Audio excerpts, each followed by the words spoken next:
Thank you for tuning in. Okay, we're talking about being blessed by God all week long. Now, I want you to pray for blessing. I really do. Now, you have to be obedient unto God. You have to believe he's going to bless you. But we're looking at Asher's blessing. This goes all the way back to Deuteronomy 33.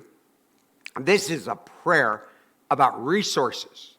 Pray for resources.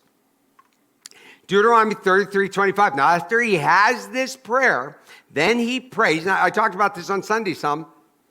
It says, his shoes will be iron and brass. I love this. So he said, hey, Asher is going to be blessed by God. I mean, he's going to be well liked by people. He's going to be at peace with all his brethren and the community, but they're still living for God. You know, you could be at peace with people, but you're living for God. I mean, you can get that combination together. Okay, and then he goes on to say that he will bless them financially.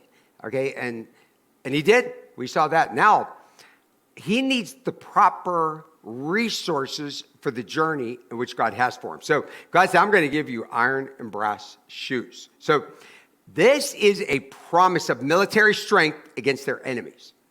So there were things they had to overcome. I got to tell you, I mean this. If you're living for God, now if you're not, I mean this, if you're not doing nothing, if you're just sitting on the couch every day, you're not trying to win people to Jesus. You're not trying to do things to make other people's lives better. That takes a lot of work.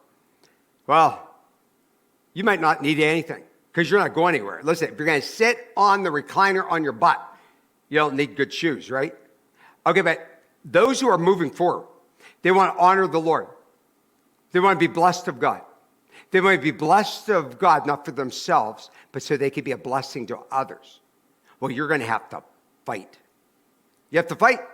Everything you go, it's going to be a battle. The devil's going to try to take you down. God says you're going, and it's really interesting because where the tribe of Asher mainly lived, in the northern part of Israel there, was the rockiest terrain you could ever imagine.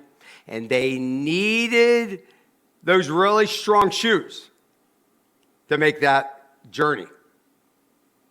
Okay, so that's the kind of prayer we need to pray. We need to need the Lord to give us the proper footwear for the road in which we're called to walk. Let me ask you, where's God called you to walk?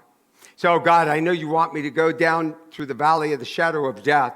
You want me to help my loved one through there, whatever it may be, but I just can't do this. So, yes, you can. Not only will he give you the power and the strength, but he'll give you the shoes. He'll provide everything you need in order to get this job done. Look at 2 Corinthians 12:9. It says, but he said unto me, Paul's talking about Jesus.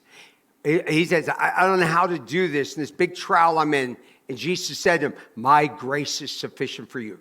My power is made perfect in weakness. The way you get the power of God is when you're weak and you get up and you move and you trust him. That's when the power comes. Therefore, I will boast all the more gladly of my weakness so that the power of Christ may rest upon me. There's much evidence that Paul had physical problems, an eye problem, and an ailment. He had all sorts of problems. He said, but when I'm really, really weak through that, God power comes down upon me.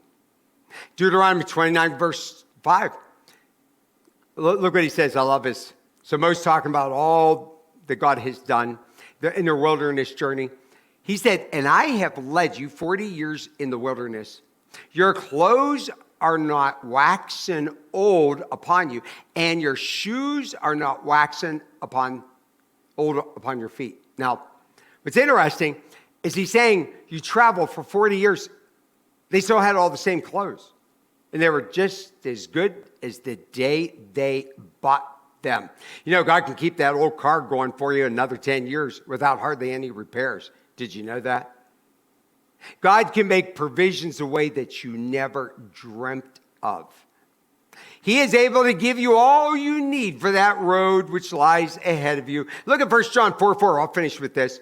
He said, now, You're of God, little children. We have to come to God as little children. We've overcome the world, the devil, because greater is he that is in you than he that is in the world. I'm telling you right now, God has every provision in which you need. So I want you to praise him for it today.